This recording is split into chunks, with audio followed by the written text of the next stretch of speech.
Maxios quoting Anthony Fauci, Dr. Anthony Fauci.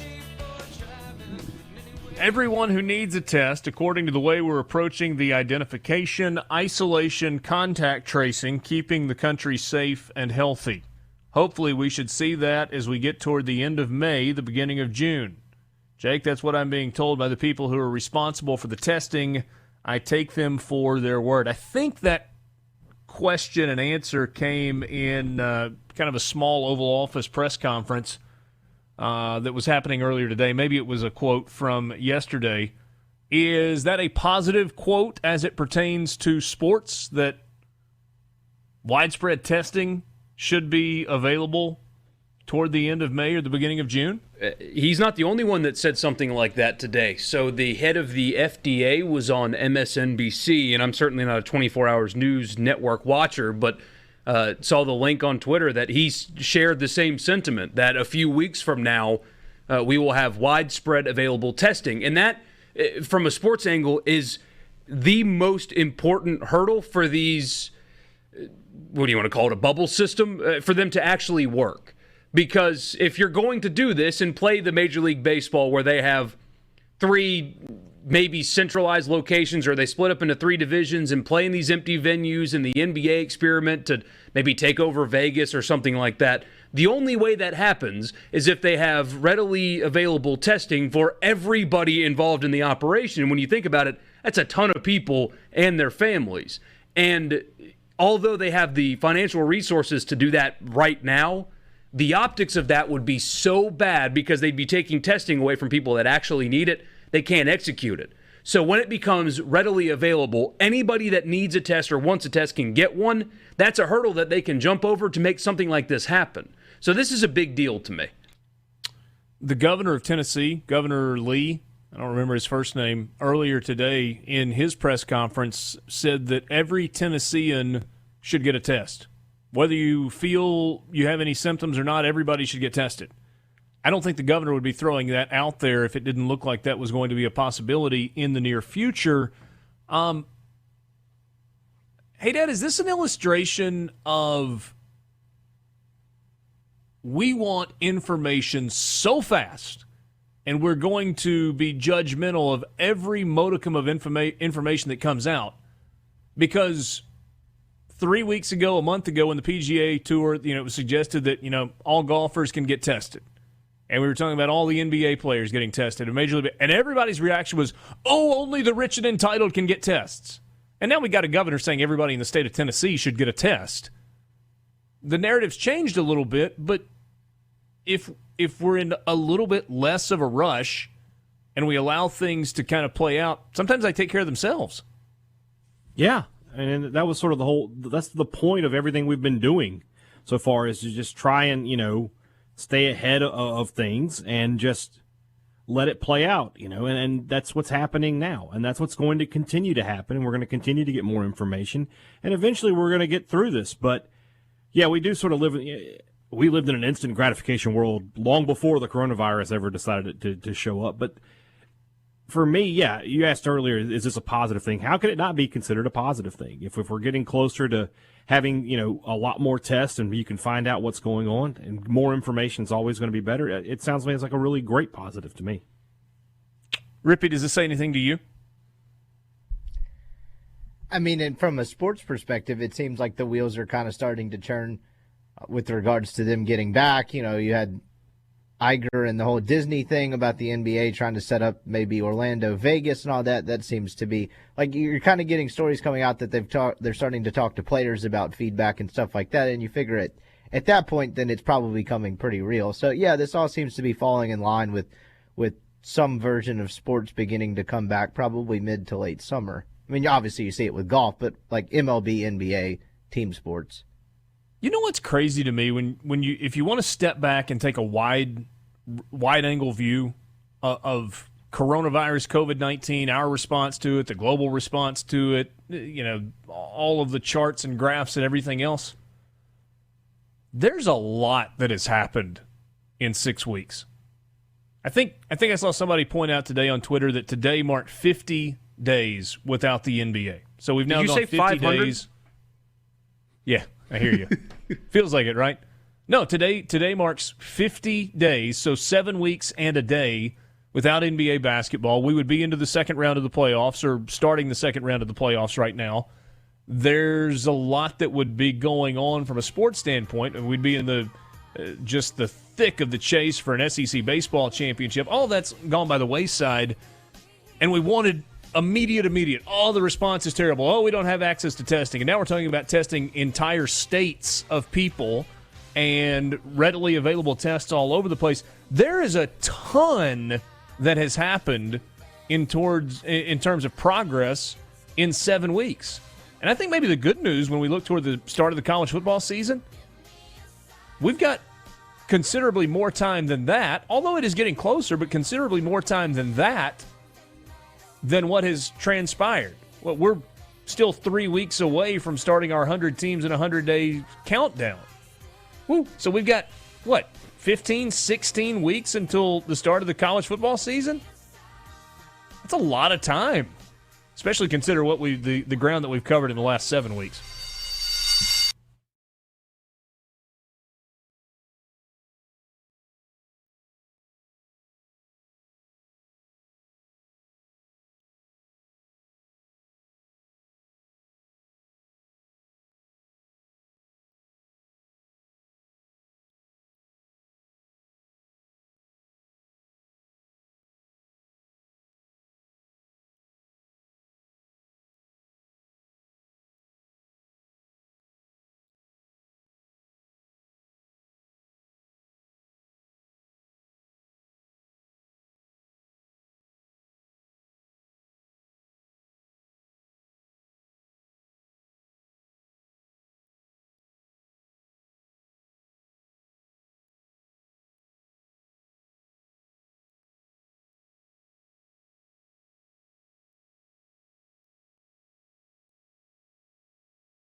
Brace yourself. Sports Talk Mississippi, covering your Mississippi teams with live reports from the games and practices on SuperTalk Mississippi.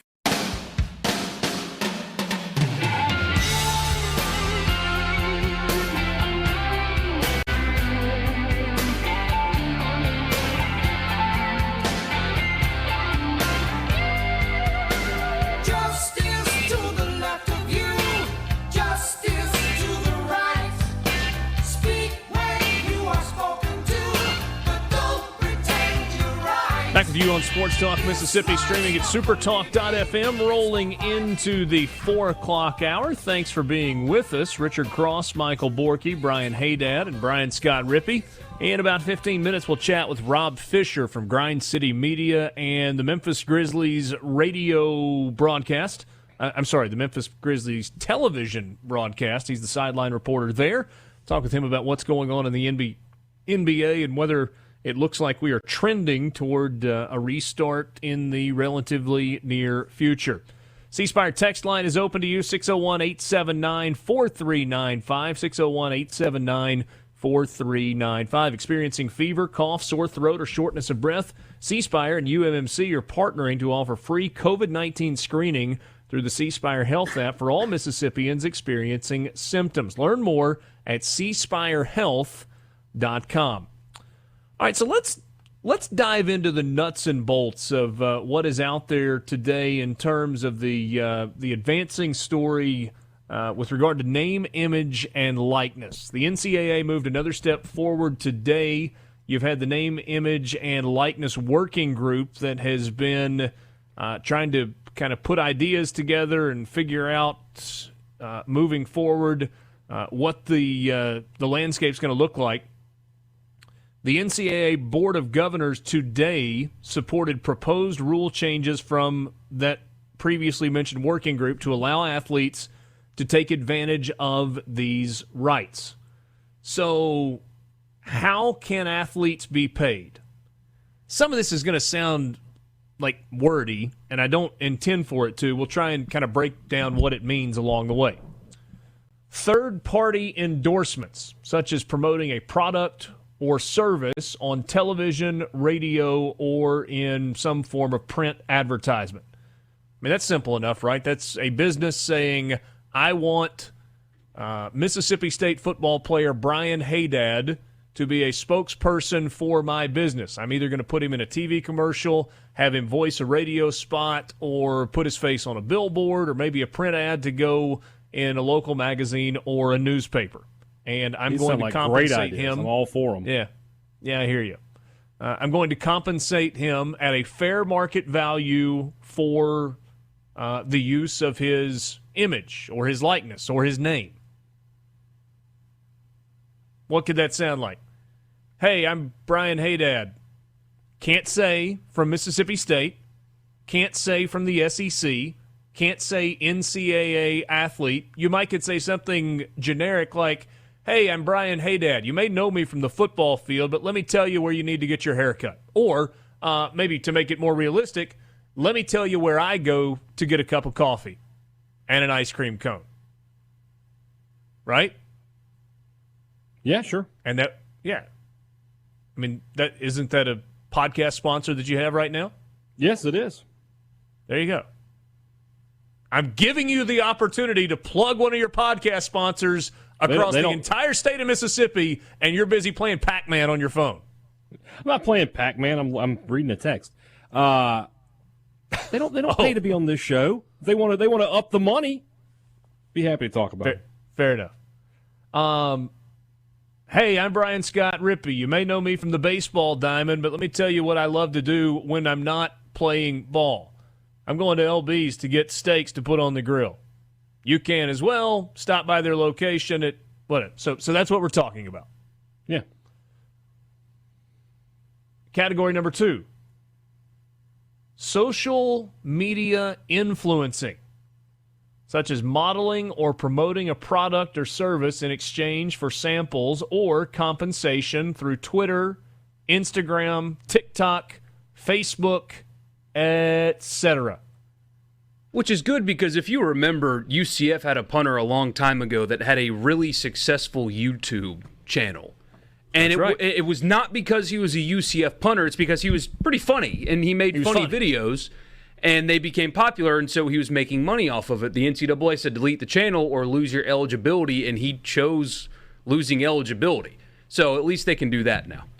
I believe that was like a year and a half ago. Yeah, it wasn't that long ago, yeah. And interestingly enough, that's not actually what this guideline is saying.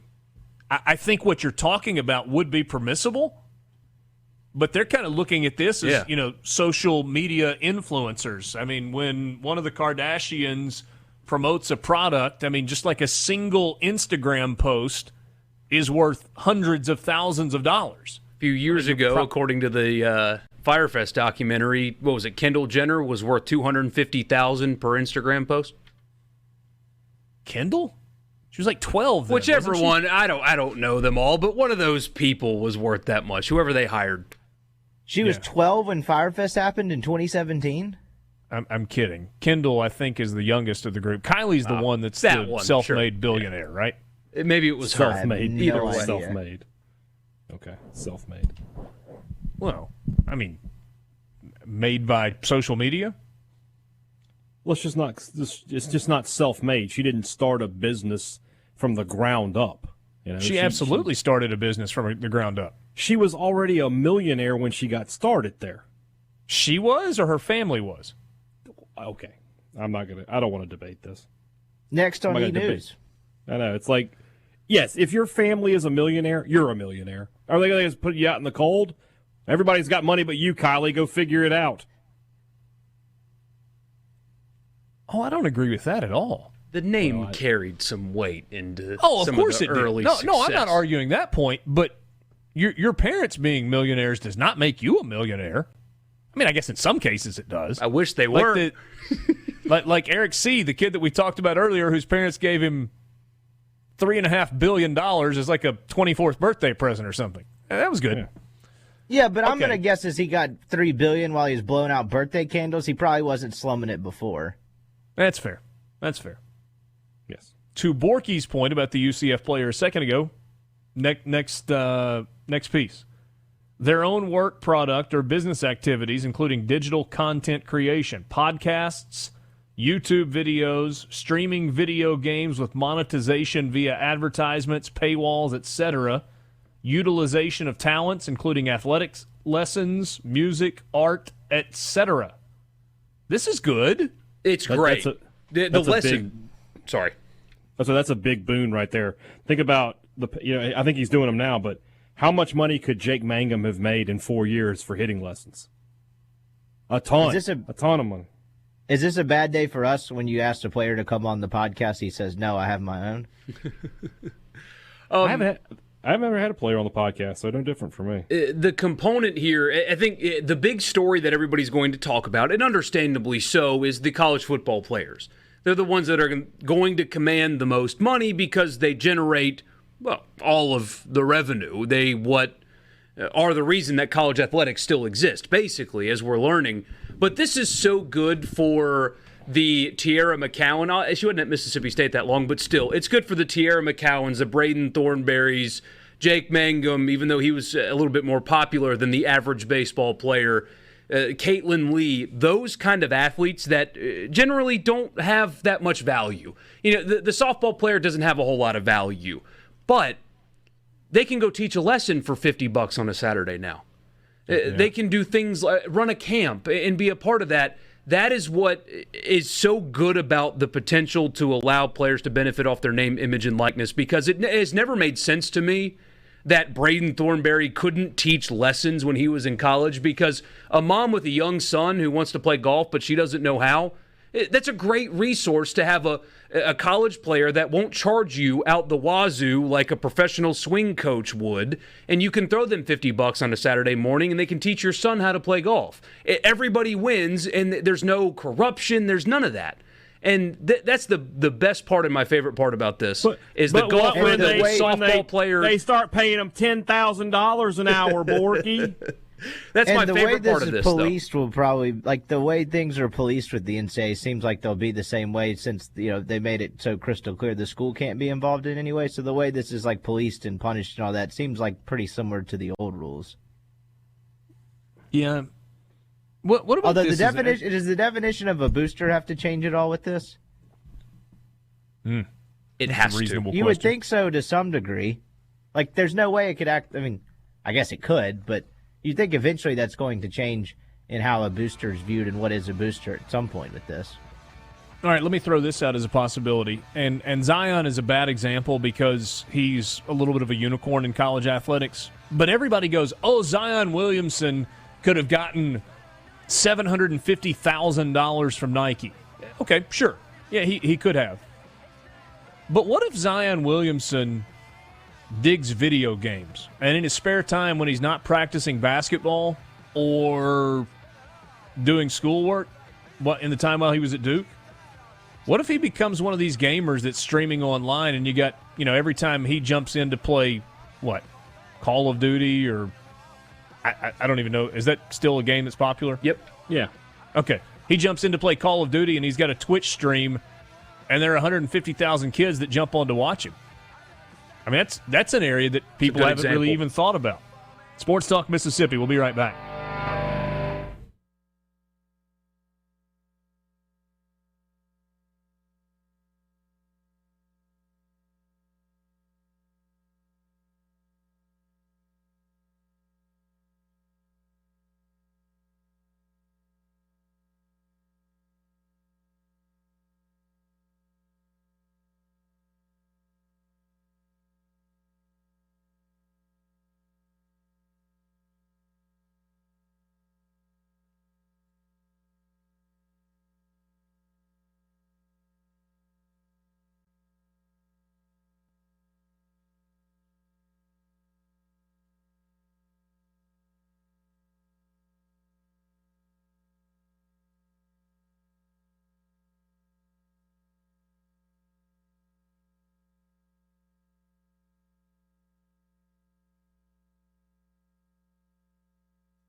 Back to Sports Talk Mississippi. Are you ready? On the SuperTalk app, supertalk.fm, and always on your local SuperTalk Mississippi station.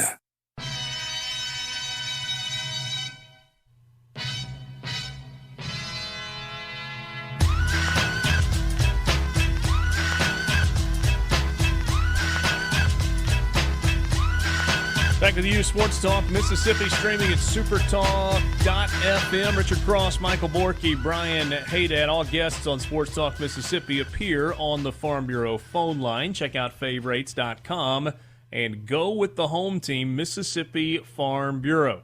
We're talking about the name, image, and likeness conversation, the debate, the legislative action that is coming after the NCAA Board of Governors kind of initially approved the recommendations from the NCAA working group on NIL. And we're going to walk through this in three parts, largely the way the story at CBSSports.com did earlier today. There are lots of other stories about there if you want to read them. Just Google name, image, likeness. There's a lot to consume. But there are three areas that we're looking at right now, and it's actually going to take a while to go through, but I think this is a really fun conversation. How athletes can be paid, key restrictions, guardrails, and regulations. Okay, so we've got to establish what can student athletes do to actually make money, what can they not do, what's going to be prohibited, and then how do we kind of put some safeguards in place to keep this from turning into everybody's favorite term, the Wild Wild West. So we talked about third-party endorsements. You can advertise specifically for a business. Social media influencing through Twitter, Instagram, TikTok, Facebook, and whatever else comes along. Profiting on your own work, product, or business activities, and that could include digital content creation like podcasts and YouTube videos and streaming video games through Twitch with monetization via ads and paywalls and whatnot. Utilization of your own talents. You can teach lessons, whether those are athletic lessons or music lessons or art lessons or whatnot. Just life So lessons. I want to punt, maybe life lessons. You can do one-on-one counseling. So let me punch a hole in one argument that is out there with regard to name, image, and likeness. It's only going to be for the star athletes. We know Zion would have had no trouble capitalizing. We know Dak Prescott would have had no trouble capitalizing. Dexter McCluster would have made a fortune capitalizing on name, image, and likeness. Basketball players, pick your favorite one at your local school. But what about this? What about the backup offensive lineman who not a lot of people know, but has a talent as a painter? Huh. Do you know, I'm just going random here. People pay reasonable money for an hour art lesson. My kids aren't in art lessons right now, but a couple of years ago they were doing a once-a-week art lesson. It was like, I don't know, $40 or $50 an hour, $30 an hour, 20, whatever it was, 25, 50, somewhere in that range. They did it once a week.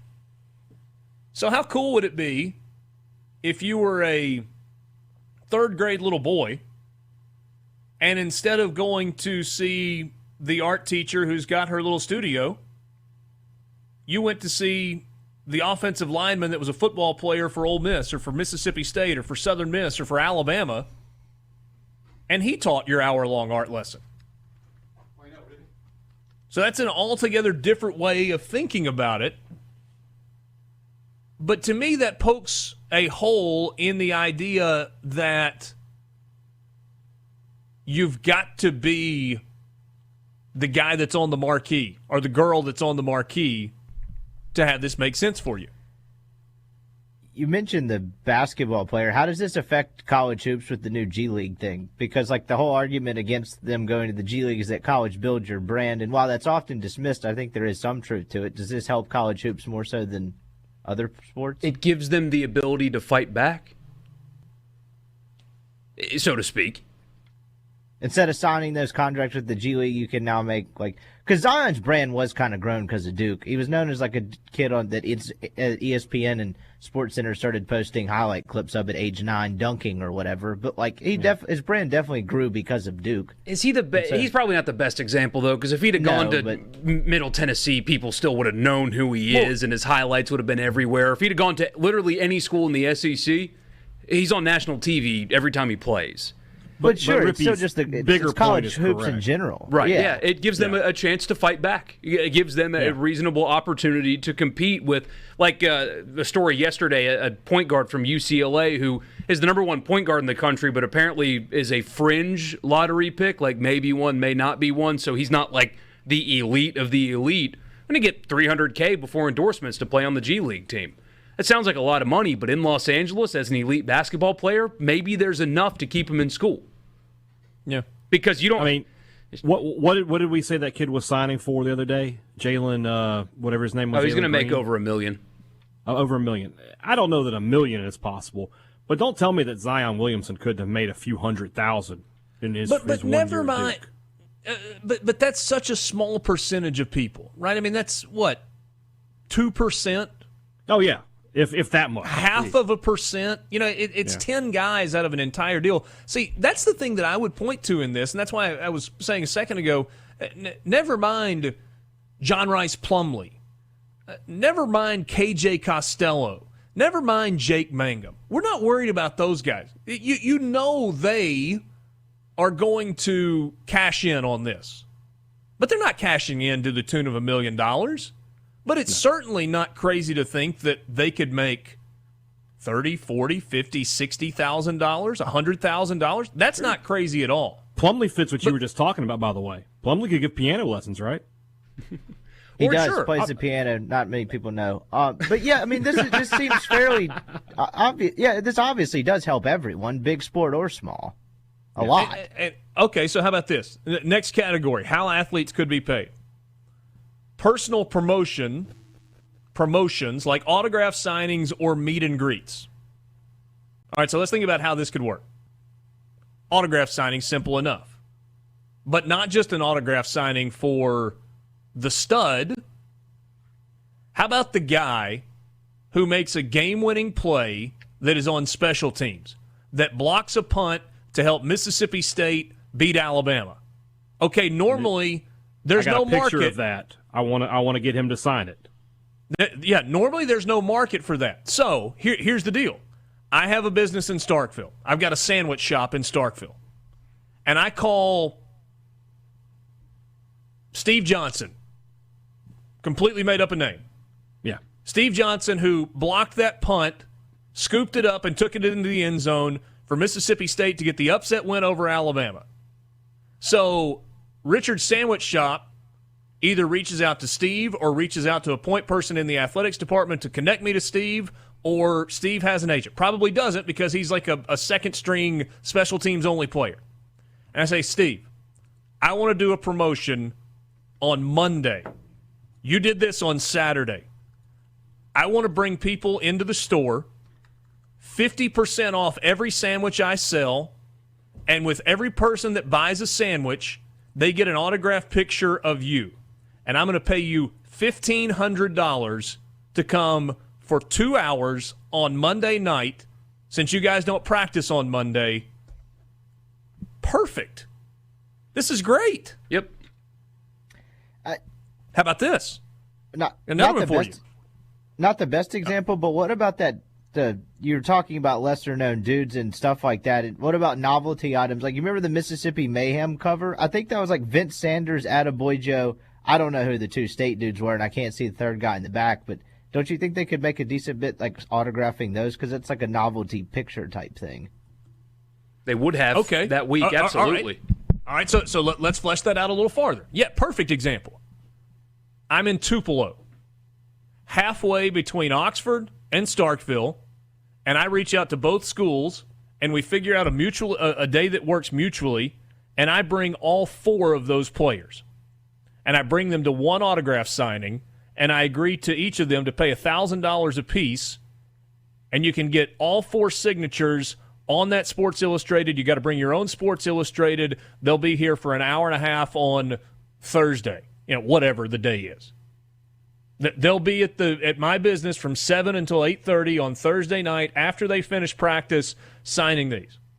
James in Hattiesburg, C Spire text line, says Caitlin Lee after the SEC tournament. Perfect example. Here's another example. Obi's got a birthday coming up in November.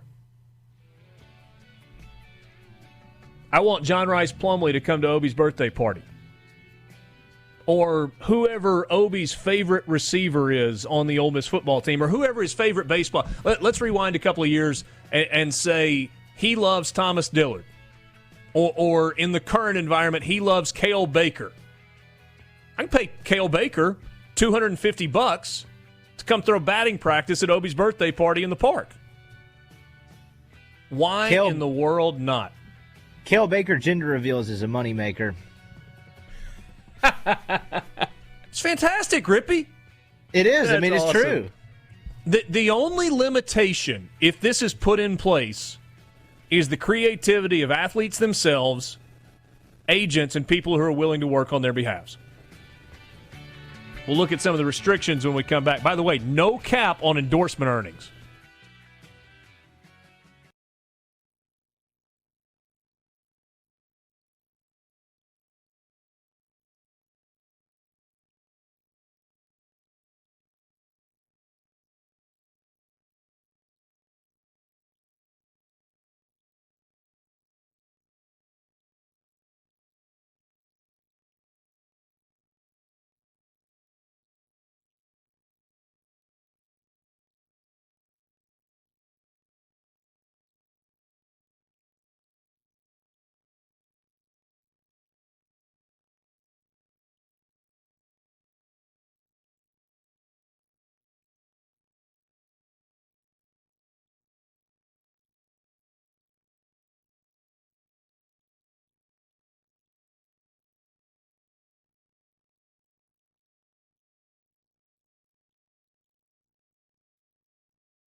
the friggin' wax out of your ears. Did you hear me? This is Sports Talk. Sports Talk. Mississippi. Woo! I say, sports fans. Now, here's more on Super Talk Mississippi.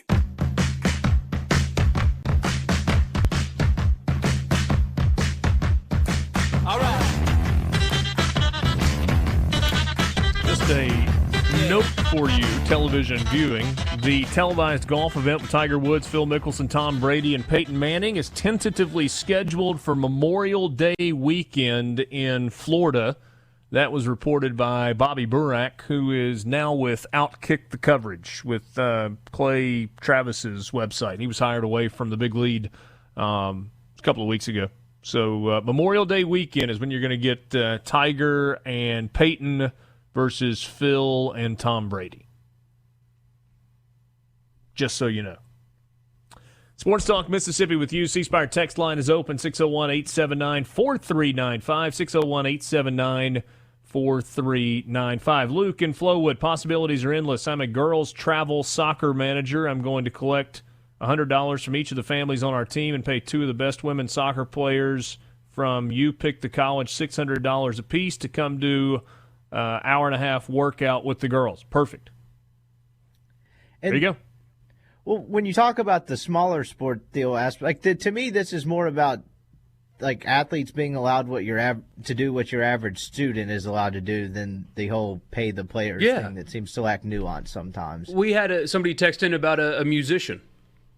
College students teach music lessons all the time to make their tuition payments if their scholarship doesn't pay for it all. Why Chris can't a Tupelo talented athlete do the same? Yeah. Chris in Tupelo says, how would this affect Fan Day, where a fan can get a player's signature if players can charge for their autograph? Well, they're not going to be charging for their autographs at Fan Day, and I don't know, maybe Fan Day goes away.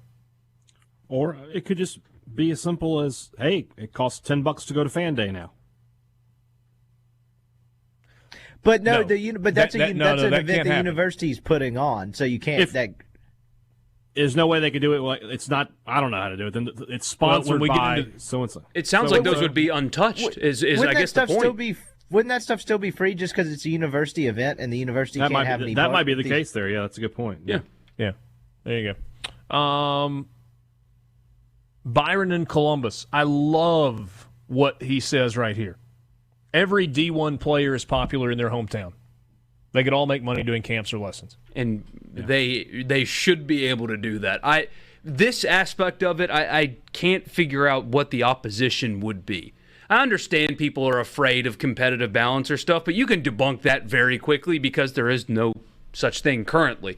And there are people that are afraid this is going to get abused as if right now, currently, that doesn't already happen. This opens up the doors for so many young student athletes that aren't the super valuable players like the Zion we keep referencing that don't command money to do car commercials that can still get something, especially from these sports that are not on full scholarship. To even take baseball players, for how popular baseball is in this state, all of those dudes are paying their own way with the exception of a percentage. 11.7 scholarships distributed among 25 guys. Every player has to pay, at least 75% of their education? No, at most 75%, because they cover 25% of every player. So 75% of their education, your baseball player that puts 10,000 people in the stadium 3 times a week has to pay their own way. This gives them an avenue to make money to help them pay for school. Which is what I did in college. I worked. I helped myself. They should get that opportunity too. All right, that's all this is people who have, for years just railed against this. You're just going to have to accept the fact that college athletes are human beings and they have the same rights that you, the non-college athlete, have. They have the right to go out and get a job. I think in this country, everybody's, whining about people not having jobs. There's a chance for people to have some work. Why would that be a bad thing?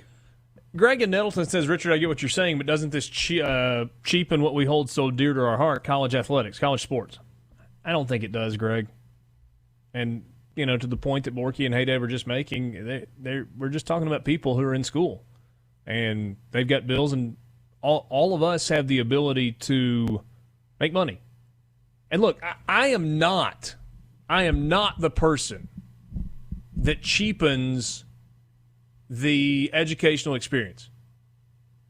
And I wish we would talk a little bit more, although people just kind of scoff at well, they're already getting a full scholarship. Don't scoff at that. That's a big freaking deal. They're getting a full scholarship and room and board and medical attention and insurance cost covered and et cetera, et cetera, et cetera. So, I'm not cheapening that at all. But I've not got no problem with them capitalizing. But for a lot of these guys, it's school and then they're done. And once they're done as college athletes, I mean, the fact that they were a college athlete may help them get a job, their first job, maybe a promotion along the way. And that's a good thing. But in terms of their marketability, probably for most it goes away when they're done playing college sports. Yeah. So I got no problem at all with them capitalizing on that while they are marketable. Bo Wallace, I think, would be a good example of that. I mean, the further removed... That's a great example. But at the time, he would have been worth a lot. And I think your point's a good one with the education aspect of it. There is extreme value in a college degree, and that can't be discounted. I think what people are fear-mongering about is... they think this is going to be widespread, that all 85 players for, say, Alabama are going to get a bunch of money. The reality of it is very few players, even on the elite college football teams, have value that extends far beyond their degree or the scholarship that they receive. Tua being a good example. His value extends far beyond the degree he was getting from Alabama. But his right guard, although a great player and probably going to play in the NFL and make a bunch of money at Alabama, doesn't have a whole lot of value. There's not going to be auto dealerships just screaming and scratching and clawing to get this guy to endorse their product. There are, even at a place like Alabama or Ohio State, name the elite college football team, there's only a handful of players that have real marketable, actual value, and companies aren't going to spend hundreds and thousands of dollars a year on college athletes when they're not getting a return on that investment. Even the businesses owned by boosters, if they want to pay Tua $1 million to endorse their car dealership, and they're not getting $1 million plus back in their investment, they're not doing it. Think about it in that way, and it makes it a little bit easier to swallow. This doesn't diminish the scholarship. There's only a few guys that are going to get more than really what the scholarship's worth anyway. There's also too many restrictions on this for that, like an oblong figure like that to happen. I'm pretty sure it didn't specifically in the recommendation it said like they'd have the power to like restrict one person making a ridiculously more amount of money than like what is perceived as normal. Somebody on Twitter said throughout the tremendous, well, what's to stop Tim Cook from giving the 25 best players in America $2 million a year to go to Auburn? His shareholders? I was like, so his shareholders are going to subsidize a payroll of 85 people at $200 million a year, is what you're telling me. I mean, think, people, think. Use reason. C-Spire text line, Shaq Bully says, why would I want a millennial that has been more than likely living on daddy's money and has never accomplished anything to be a pitchman for anything? They have zero experience in the game of life and don't know the difference between a 3/8 drive ratchet and a lug wrench. Shaq Bully. I get that. There's only one reason you would do it. Not because of their expertise in your field. It's because of their name recognition and the ability to generate buzz for your business. That's it. Yeah, you're using them to drive people to your business. Chris Paul's not an insurance expert, but he still does State Farm commercials. Like, that doesn't really add up. I don't know if Shaq Bully's a State fan or not, but he's got Bully in the name. But Shaq Bully, you're telling me that if I could have gotten you Dak Prescott to promote your business when he was at State, you wouldn't have taken advantage of that? If I could have gotten you a reasonable amount, reasonable fee for that? No, there's no chance I believe that. Here's the thing that I would say, though, where I might agree. If I'm a local business owner, I've got a relatively small advertising budget. Relatively small. I probably can't pay a one-off $20,000 appearance fee for Dak Prescott to come sign autographs at my business.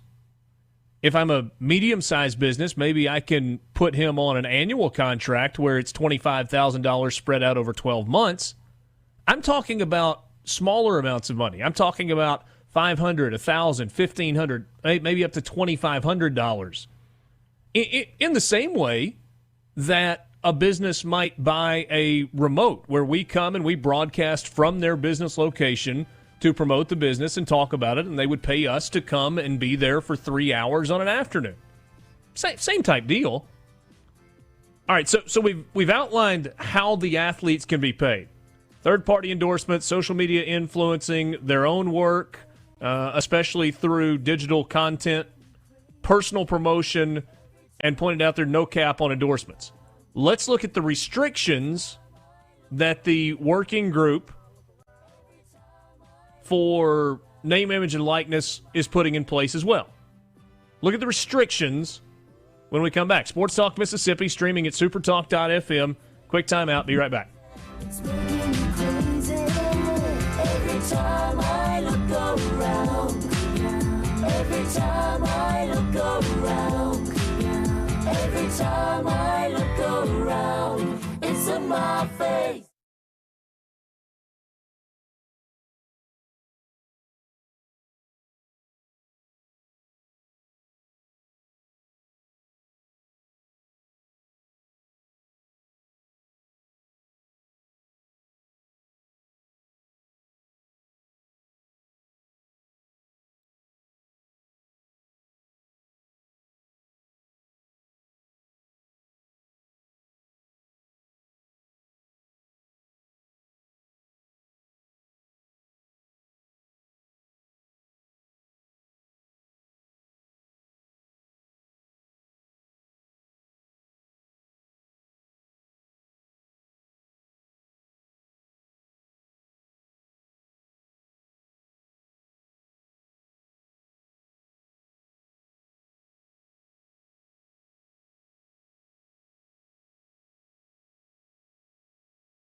Sports Talk Mississippi, your new home for exclusive sports coverage here in the Magnolia State. Let me put it to you this way.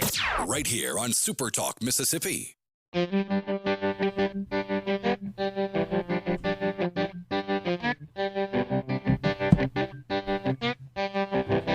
right, I got a text message from a buddy, and I think he makes a really interesting point, but it would take an incredibly coordinated effort to pull off what he's describing. But before that, I want us to outline the restrictions here.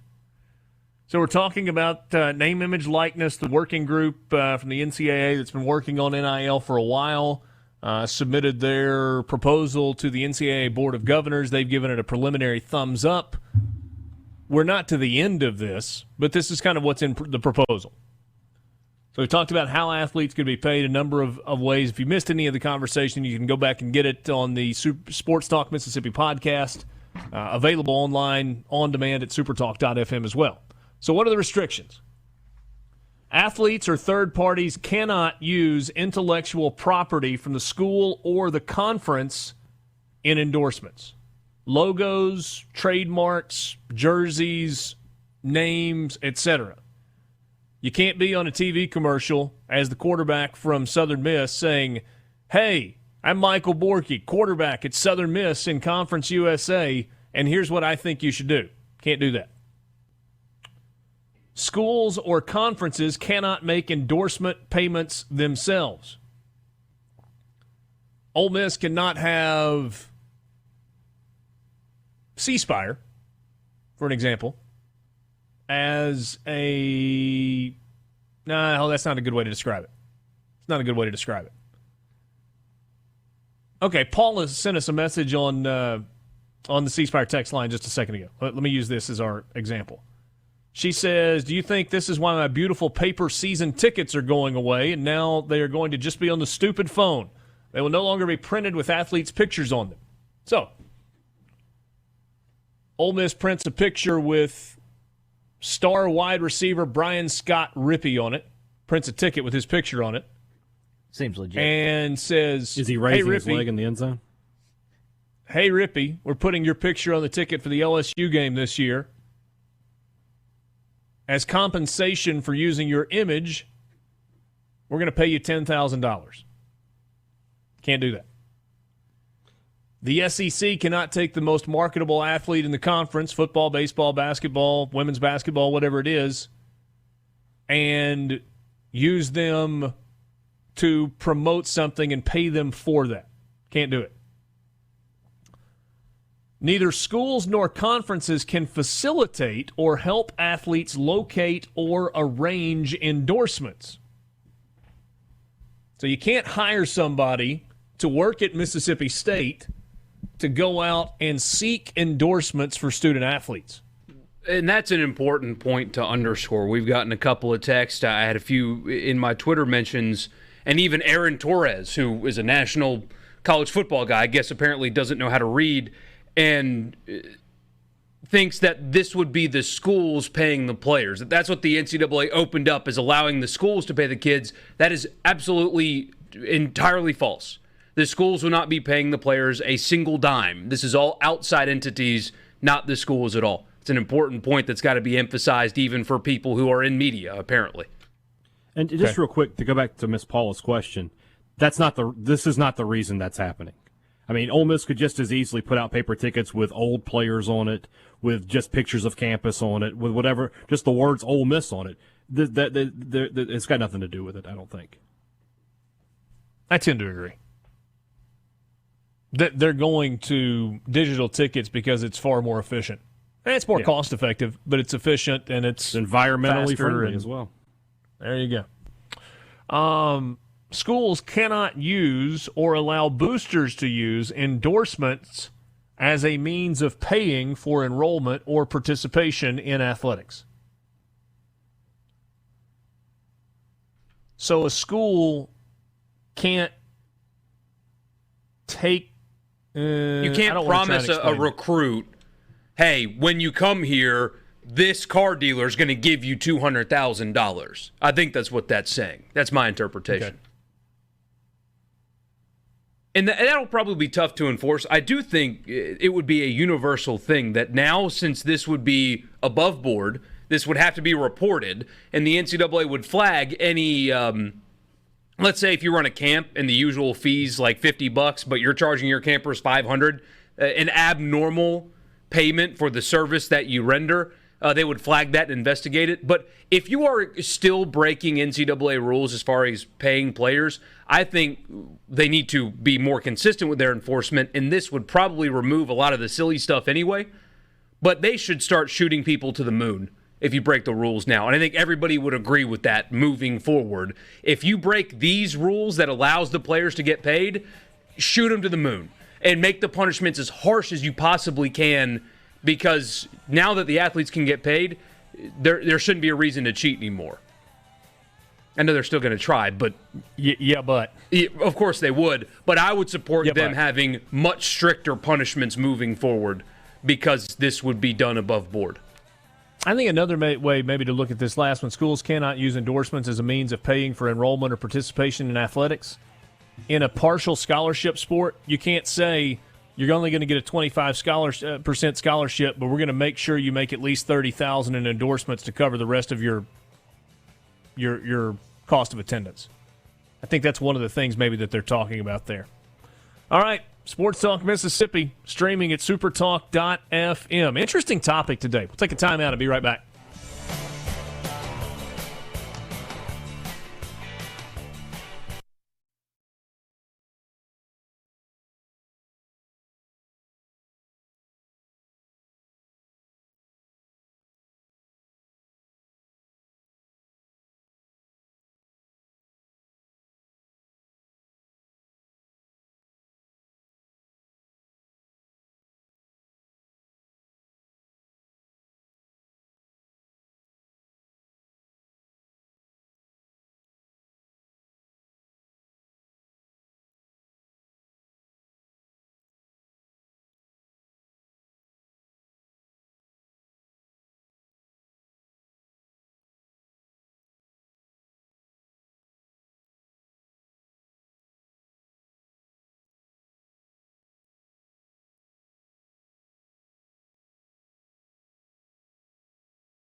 Nothing brings people together and forms a lasting bond like Sports. Sports Talk Mississippi. Covering your favorite teams like no one else. On the SuperTalk app, supertalk.fm, and on your local SuperTalk Mississippi radio station.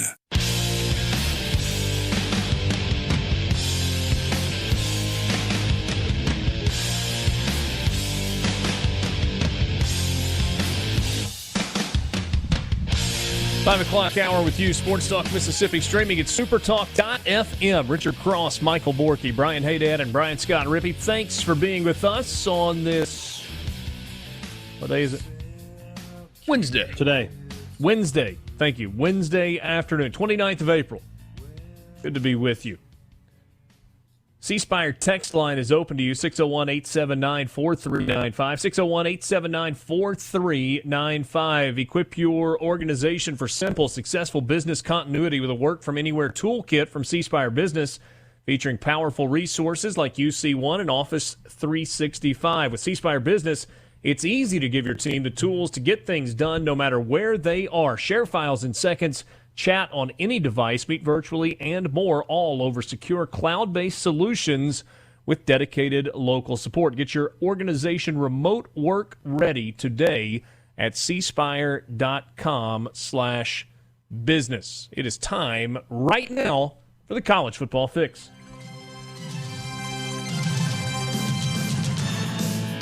College Football Fix is driven by Ford and your local Mississippi Ford dealers. Log on to buyfordnow.com. Find out why the best-selling trucks are built Ford tough. Great savings on the F-150, the best-selling truck in America for the last 43 years. Test drive one today at your local Mississippi Ford dealer. You can add Alabama to the list of schools preparing to open this fall. Is this the most impactful one so far? AL.com with the story. University of Alabama system intends to return to on-campus instruction for the upcoming fall semester, barring any more extenuating circumstances or health risks, says Finis E. St. John IV. Huh? That's his name? That's the chancellor of the University of Alabama system. I got to find out if he's related to Robert St. John. I got to know. Finis E. St. John IV. Mr. Chancellor. If you're calling him Chancellor, do you have to call him Chancellor St. John or Chancellor St. John IV? I think you got to go the fourth, to be honest. Here's his quote. A great name. We are expecting to have a fall semester at all of our universities. We are expecting it to be on the regular schedule. We understand that things could happen that make it impossible, but that's what we are planning for at this time. Now, what will the parameters be of that? Will it be smaller classes where you alternate between in-person and online? We have the option to be in-person or online. All of these things are being decided by the task force and guided by the safety of students. We fully expect to have on-campus instruction. We don't know what the circumstances will be, but we are trying to be ready. There's a theme in all of these announcements. It is, we plan to have students on campus with the caveat of assuming there is nothing that changes between now and then, and we don't know exactly what it's going to look like. But we're planning on having students on campus as scheduled in the fall. That's from Oregon, Oklahoma, Oklahoma State, Missouri, Alabama, and it's a list that's going to continue to grow. I didn't name everybody, just a handful that come to mind. Iowa and Iowa State, the list is going to continue to grow. Michigan and Michigan State have made this announcement. Michigan State's had a little more trepidity in it. I don't know if that's a word or not, but I made it up. It is now. Trepidation, I think, probably is what I was looking for instead of trepidity, but whatever. What's that do for you? Anything? I think it's the most impactful from a sports perspective, anyway. Right? It's. I know we had Missouri do the same thing, but let's be honest, Missouri doesn't have any kind of influence in the SEC, not yet, and most people, don't even still affiliate them with the conference, even though they've been in it for, 8 years. Alabama and this announcement, I think, will, to some degree, maybe it's a tiny one, but to some degree, put pressure on any school within the Southeastern Conference to do the same. Yeah, this is the first domino. I will make a guess that within the next 2 to 3 weeks, the rest of the SEC will follow suit. Alabama's the lead dog, and that where they lead, the rest of the conference follows. Did Fauci say something today to pour cold water on the whole momentum towards sports? No, it was a CNN headline, but it just says we're not ready for sports yet. But from what I read about it, it's as in today. Because he's already said on multiple occasions, sports at the late summer without fans in the stands is realistic. He said that multiple times. Yeah. I have a friend, I think I mentioned this yesterday, who has been absolutely pessimistic about it, says not playing sports again in 2020. And I called him last night and I said, I am going to bat flip, moonwalk to first base, spike a ball that bounces and hits you in the nose in the end zone after I score a touchdown, celebrate on you when you are so wrong about this. We're playing ball. So he sends me this message a few minutes ago. He wants to. He wants that reaction also. He wants to be wrong. Or at least he says he wants to be wrong. He says, so we get the momentum and some decent news, and I'll welcome you spiking the ball, and then the 5'7", 135-year-old, 135-pound, 79-year-old dweeb, Dr. Burning Bush, Dr. Nervous Nelly Fauci just wrecked us again. Jeez. He said epidemiologists have dreamed of this. They want it to last forever. Fell victim to clickbait, it sounds like. Yeah. All right. You know what you can find out there? Whatever you want. If you're looking for news to make you feel better about the whole situation and be a little optimistic, it's not that hard to find it. If you are looking at news to rain on the parade and tell you the fact that sports as we know it will never return again, you can find that. And if you're looking for something in the middle, you can probably find that as well. Whatever it is that you're looking for, you can find it. That's just the modern news cycle. It's kind of the truth for everything now. Yeah. Yeah, that's fair. That was your college football fix, driven by Ford and your local Mississippi Ford dealers. Optimism provided today by the University of Alabama and its chancellor of the University of Alabama system. I'm sure there's a doctor. Dr. Finis E. St. John IV, chancellor. What do we want to guess the E stands for?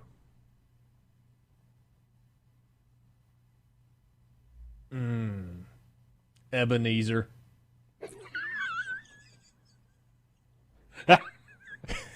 You liked that? Let's just assume that, and let me modify his title. Ebenezer St. John the Fourth. Woo. And I'm going to assume that he has a PhD. So let's go with Chancellor Doctor. No.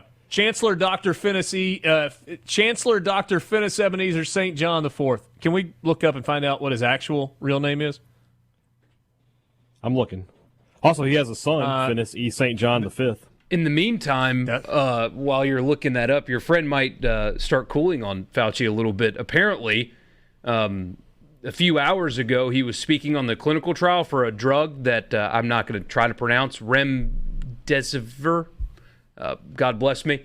Apparently, you just tried to pronounce it. I know. It didn't go so well. I changed my mind. It didn't go well. Anyway, so the clinical trial for that drug has, according to him, proven that it can block the virus. The drug happens to be blocking an enzyme that the virus uses. So a clinical trial for this new drug they're trying has shown that it can and has blocked the virus. So good news all around today. There was some good drug news today, and I didn't look to see where it finished, but stock market was having a big day. I saw that the S&P 500 is in the middle of its best month. Obviously, there's 1 day left in the month. Best month since 1974. Wow. Pretty good rally after a tumultuous March. April has been good for the S&P 500, apparently. I don't think St. John is a doctor. Really? He's got a law degree. Oh, he's a Juris Doctor. Yeah. Chancellor Juris Doctor Finis Ebenezer St. John IV. By the way, we've gotten suggestions that the E stands for Edwin and also Eddie. What if it was Eddie? It stands for Bear Bryant. They just went with the E first. Did you say Earl? Yeah, Earl. Eric. Eric, no. It's not Eric. No way. That was a name like Finis.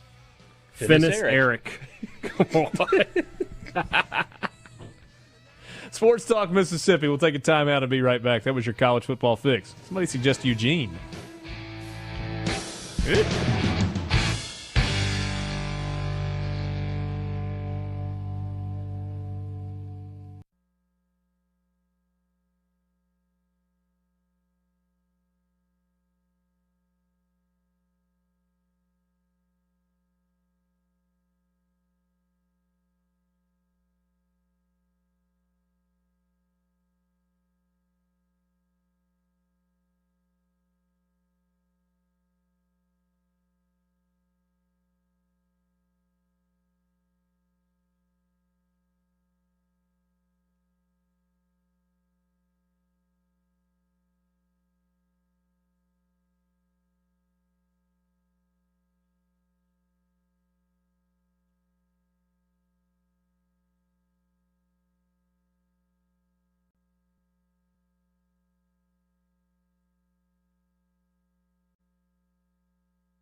Back to the sports. This is Sports Talk Mississippi. Sounds good. On Super Talk Mississippi.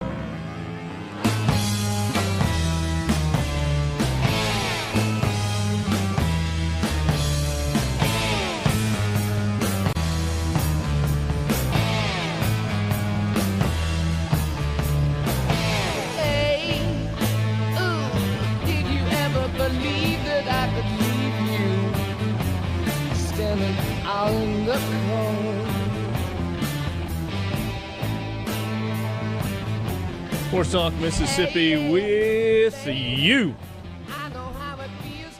All right, let's circle back. We spent the majority of the show today on this name, image, likeness stuff. I think it's just, I like that we've got some, not teeth to it. Teeth isn't the right word, but we've got some details. And it gives us some kind of debate points. So we've talked about how athletes can be paid, key restrictions, and now some guardrails and some regulations. And my guess is this is where you're going to have some pushback. Number one, endorsement is a genuine payment for use of name, image, likeness, not a disguised form of pay for play with certain with contingencies. Contingencies like compensation for participation or inducement in recruiting to select a certain school. Got it? That can't happen. And can't happen, won't happen. Go back to what Borky said. If we find out that happens, it needs to be you don't have football for a year. We're going to let these guys get money. If you screw that up, boom, 1 year death penalty, instant. I would be okay with that. Shoot him to the moon. There's too much money at stake for a death penalty, but I get then your don't point. be stupid. Simple. Don't be stupid. I support that too. The reason why I'm all in on players getting paid is because they can.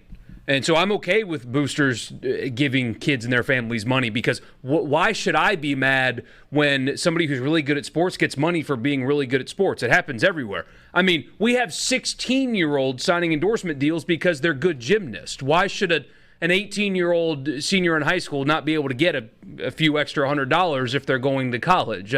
The moral aspect of that is why I support it, because morally it's not wrong to me.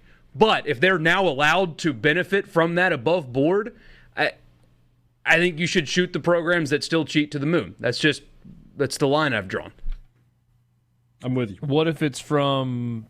I agree. They're just not going to death penalty anybody. Yeah. Well, I mean, I don't think any of us believe they actually will. I think Haydad and Borky are just saying that's what they would be in support of. They should. No, I mean, they I'm should. good. I'm all for hammering them if you get caught after all this passes. Yeah. Endorsement is for genuine use of name, image, likeness, independent of athletic participation or performance, rather than payment for participation or performance. So you can't, if I'm reading that correctly, you can't set up incentive-based endorsement. Right. Like if you catch 10 touchdown passes this year, we'll give you $100K to endorse my dealership. That kind of deal. So with the example that I gave earlier, if what was the name I came up with? Steve Johnson blocks a punt against Alabama. Can I have an autograph signing for him after the fact? That's a good question. Read it again, because the first time you read it, it sounded to me like a pre-agreed upon performance-based that's kind of incentive. what I think. Yeah. Endorsement is for genuine use of name, image, likeness, independent of athletic participation or performance, rather than payment for participation or performance. Ooh, no, that's a gray area then. Yeah. Well, it's we hey, live in this the guy gray. did something good this week. Can I get him? As opposed to, hey, if you do something good this week, I'll do this for you. I think that's the line of demarcation. Yeah. Would be an appropriate one. Yeah, I mean, you have to see what happened in the game. Athletes cannot request to be compensated for NIL in situations in which they have no legal right to demand such compensation. My example of this would be like... Go ahead. I was going to say, I'll see what your example is. The idea that we're going to have... I've seen this floated a couple places, and it's just ludicrous, that they're going to start charging media for interviews. No. That is not going to happen. That's a good point. That's a good point. NFL players don't do that. By the way, if they do start doing that, I mean, I'm happy to take Tuesday and Wednesday nights off. I'll be happy to just go home after the show. Regulation of third parties, such as marketing agents and financial advisors. Of course, yeah, absolutely. mean, you've got to have regulation in place in the same way that there's regulation for agents. Right. Are there unscrupulous agents? Of course there are. Of course there are. And there will be unscrupulous people in this deal, but the schools are going to be involved with these deals, and they're going to have to be reported to the schools. And I would guess that you would have to have some sort of a regulatory something or other in place in order to be an agent. A license. Potentially attempting to determine fair market value for endorsements in order to ensure they meet within the outlined regulations. That one's tough for me. Because in a capitalist society, isn't fair market value what somebody's willing to pay you? Yeah, that one's going to be one that probably gets challenged and probably successfully defeated. But this isn't a free market, nor is it designed to be. Because you're talking about willing to pay you. There's it's not like in this. It doesn't seem as simple as that because you have boosters and they're willing to pay you that because they want you to come play football and do great things at their school. Yeah. So I don't think this is designed to be a free market thing. But also, if you go back to how guys can get paid, there's no cap on endorsement earnings for athletes.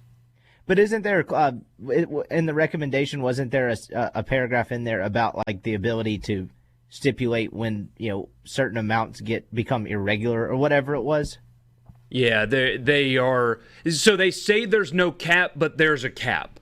And the cap is going to be a standard market value that I guess they're going to set. That's what makes this, it's a good step, but it's not a final destination. That piece won't fly.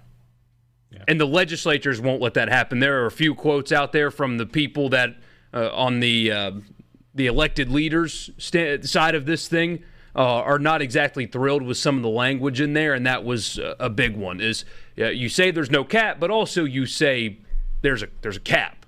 You're saying both things at once. The current version of this is like the version of this that's actually voted on is going to be a lot different than this current version that we're reading today. Like they're going to spend the next whatever months actually kind of fine tuning this into actual legislation to be voted on. It's not going to be the same thing that was recommended. Yeah.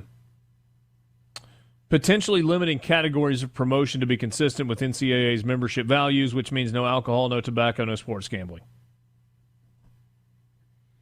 That makes sense. Yeah. That makes sense. I wonder, now, does that include, so no bars? Nobody could do one for the library or for, Rick's? That's an establishment, not Bud Light. I mean, I get that, but those are bars. I mean, they're there to sell alcohol. They might have food, but aren't they required to have food? I guess. Yeah. They are in Oxford. I mean, they are in different places too. have different rules. Yeah. I'm just saying, I would think that you would be able to advertise for a bar that also sells food. I don't think you can advertise for Bud Light. Now, let's be honest. It's a little hypocritical. Because the schools are now advertising and selling. Well, same thing with gambling, right? Well, I understand why all schools, Richard. Yeah, not Mississippi State. Yes, I'm aware. There are some places that apparently don't like money. Yeah. But the casino aspect in sports there are some places that are far more principled. Hey, exactly. Thank you.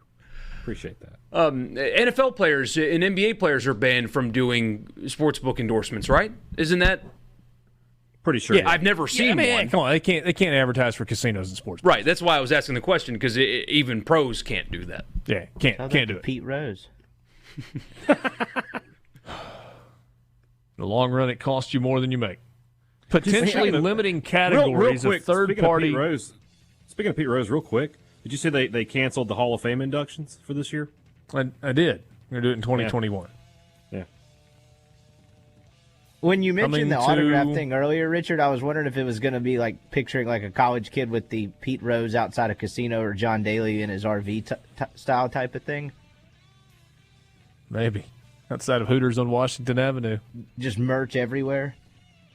Now coming to the dais, summer 2021, number 2, Derek Jeter.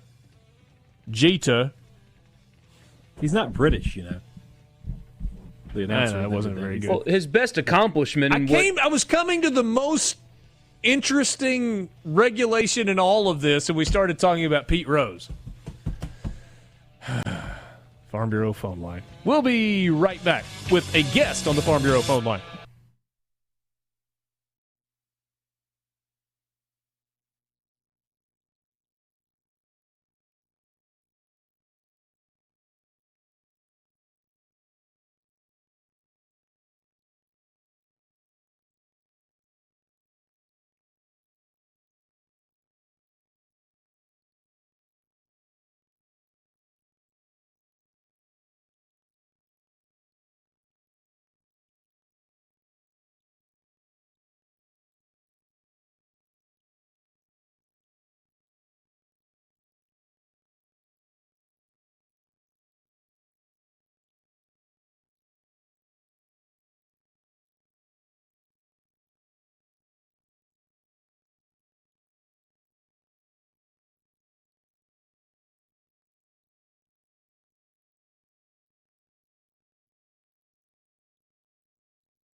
Now, back to Sports Talk Mississippi.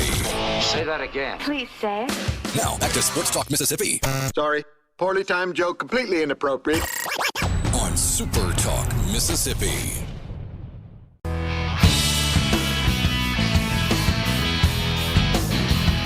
Back with you on Sports Talk Mississippi. Wednesday afternoon, April 29th. Today is World Wish Day. Don't forget that you can make a donation to help grant a wish for Wish Kids in Mississippi. The website is ms.wish.org, ms.wish.org. Make a $35 donation today in honor of the 35th anniversary of Make-A-Wish and the children whose wishes are waiting. And remember, when you make a donation to the Mississippi Make-A-Wish site, you are making sure that wishes happen right here in the state of Mississippi.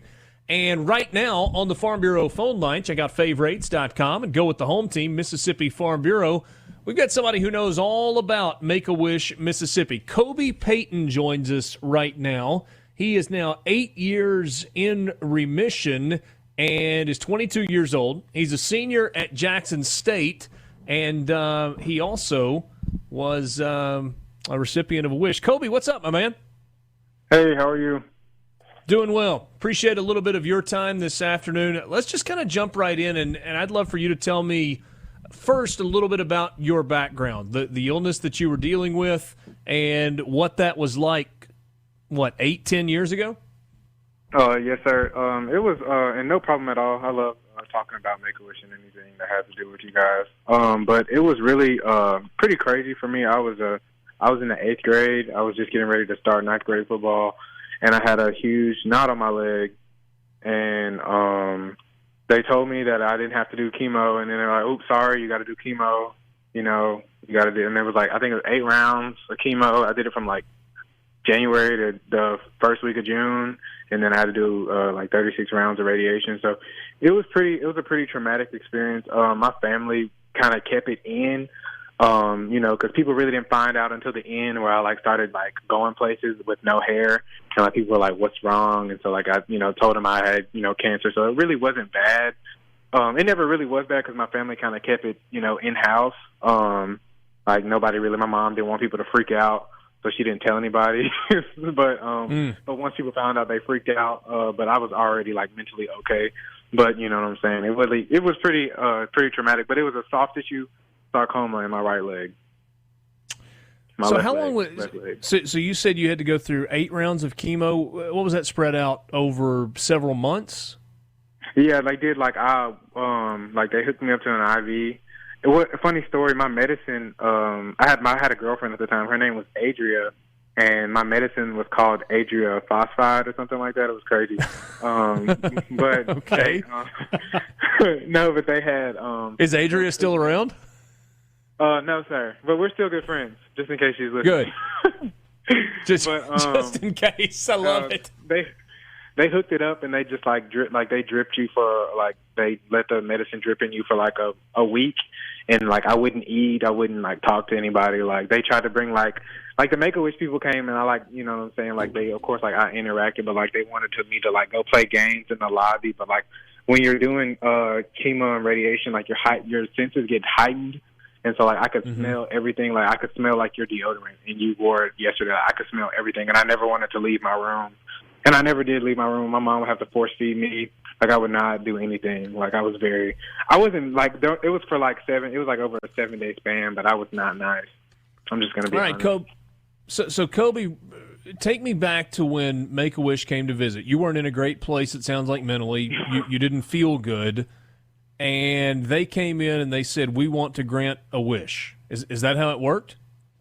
Yeah, that's exactly how it worked. I was pretty excited. They had everybody had matching shirts. It was 3 people. I remember it pretty vividly because they were just I knew who they were when they walked in. I was "Oh, this is Make-A-Wish people."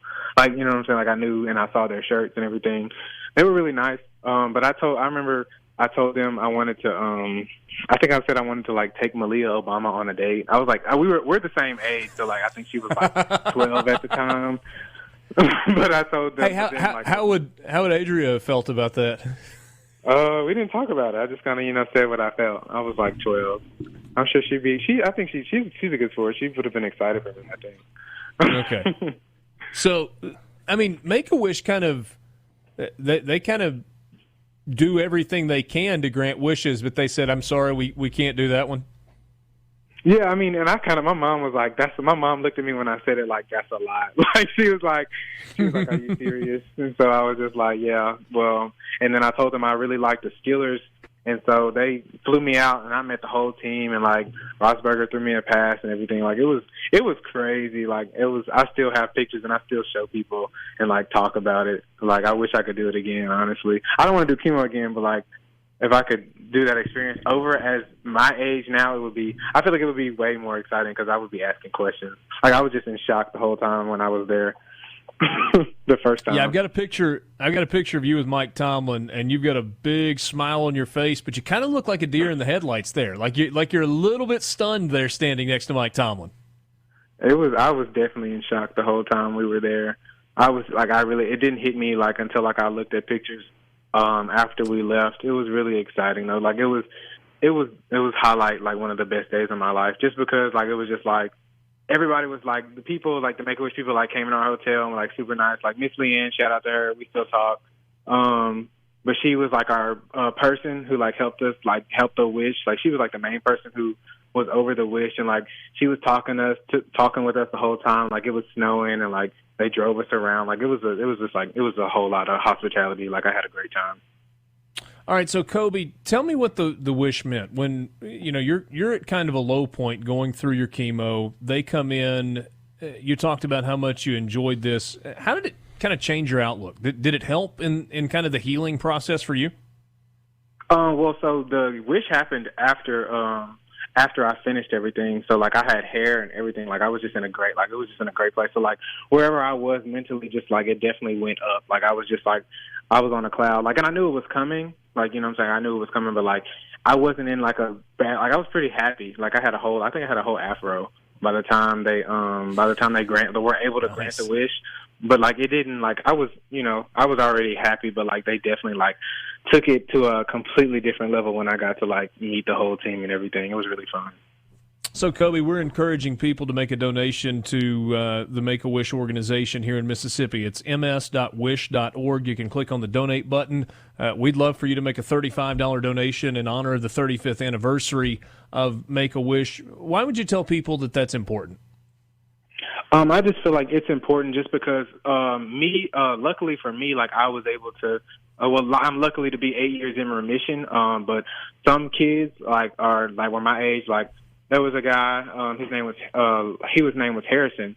You know what I'm saying? And we got really close during his treatment and everything. And like he wasn't, you know what I'm saying, able to, be as, I got done really fast. Like it was like an 8-month, and he was doing chemo radiation for like 2 years.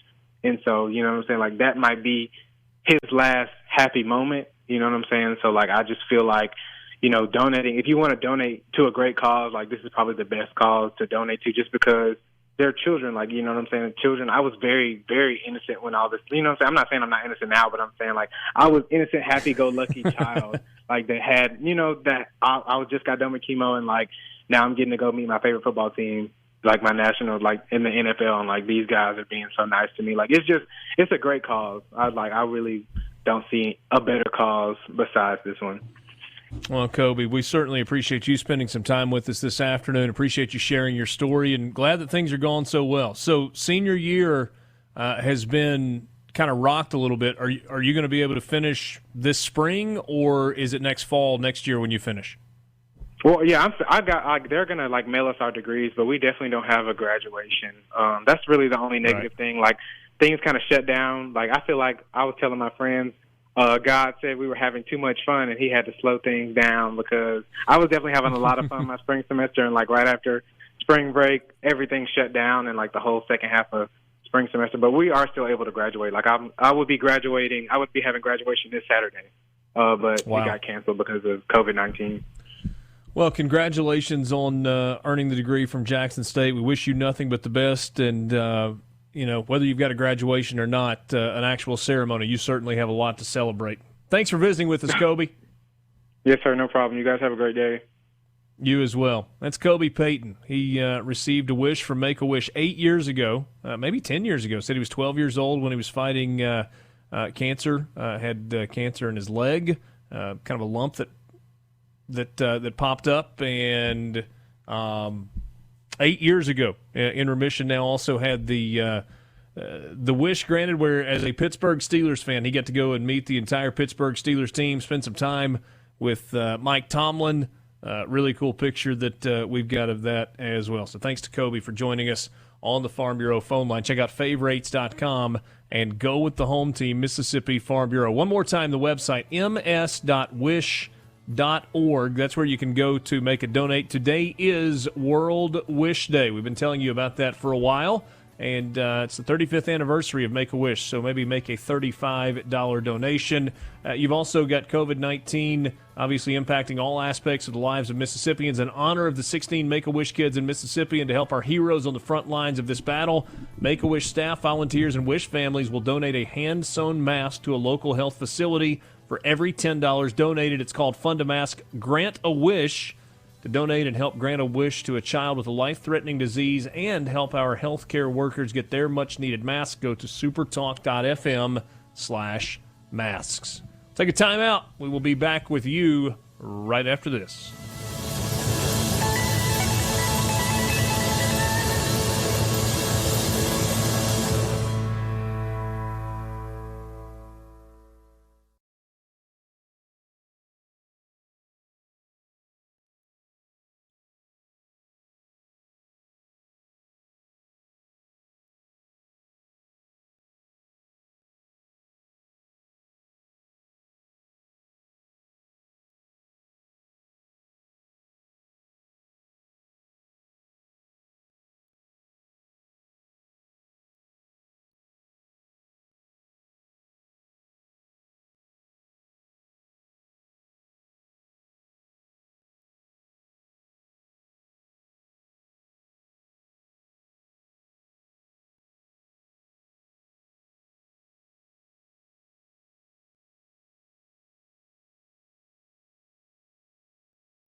Sports Talk Mississippi. Sports Talk Mississippi. Your new home for exclusive sports coverage here in the Magnolia State. How do you like that? I love it. On Super Talk Mississippi.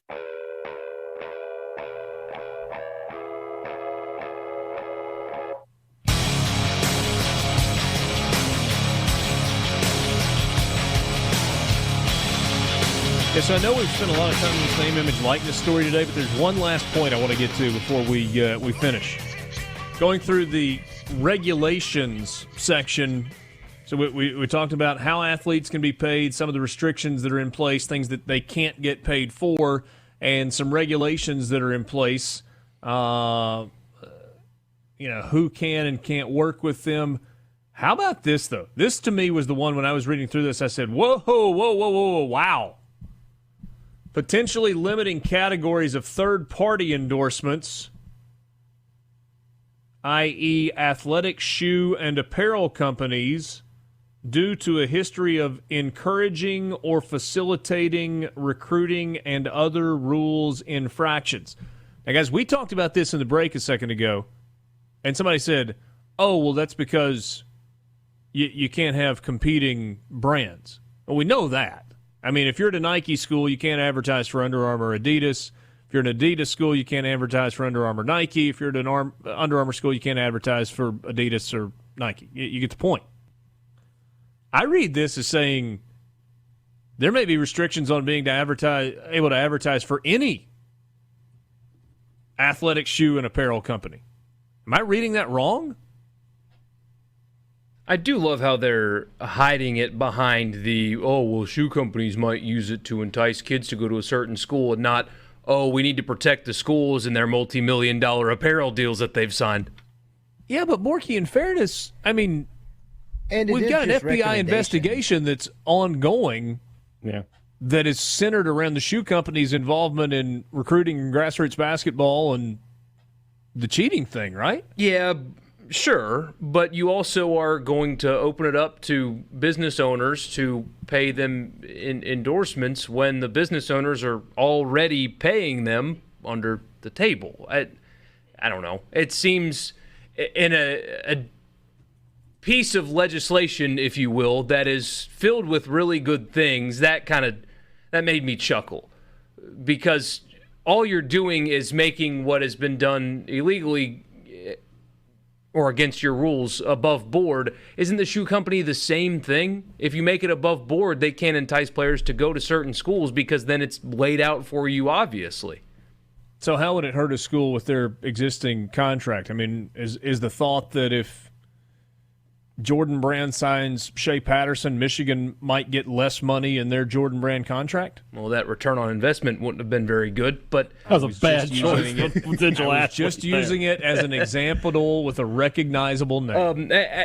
Wouldn't the line of thinking be, like, if you were Nike in Ohio State, for example, why would I pay Ohio State, $10 million a year, when I can get the only players that matter at Ohio State, Justin Fields, J.K. Dobbins, Chase Young, this past season, for half that? So why would I give Ohio State some massive deal when I can sign the three players that we actually really want to sponsor for less money? This was another one that people were freaking out about, by the way. That people were like, well, what if Oregon does, if Phil Knight and Nike do, they decide to buy all these players? And I'm just like, so is Nike just going to swear off Alabama, Ohio State? They're just going to tell them they don't want their business anymore? Because the first player that Nike buys and places at Oregon, that's going to be a problem for the other schools they represent. Yeah. But, I mean, Borky, in your Ohio State example, Nike needs the exposure of that swoosh on that scarlet jersey or that white jersey on television on Saturdays. They're not going to run national ad campaigns around individual athletes from Ohio State unless they have the same cachet, and I'm going back to the same example that we've used 100 times today of Zion Williamson. I don't know if there's a college football player out there that has that. Oh, it's been a decade since we've had any athlete with that kind of You don't think Trevor cachet. Lawrence has that? Not to that degree. No. Okay. Of Zion? No. Tua didn't. Fields won't. Joe Burrow didn't. And part of it's the whole thing of you got a helmet on. We're not seeing your face. We're not seeing that great big old smile all the time like you do with a close-up shot of a basketball player. The more that I think about this, the more I'm okay with it. It's limiting, and I don't like limiting, but at the same time, I mean, to your point, these apparel deals don't just dress the football team either. I mean, they get the volleyball team all their equipment too. Yeah. Are we going to have this happen quick enough that we can finally get the Trevor Lawrence Head and Shoulders ad that we've all been waiting for? Yep. It's got to happen. If football season gets pushed back, you never know. No way it's going into place fast enough for that to happen. I think we're still a year or two away. What is it, like January of 2022 when it goes into effect in California? Something like that. I don't know the exact date, but I mean that's the deadline they've got to beat with either a set of rules from the NCAA that the states are willing to stand behind and kind of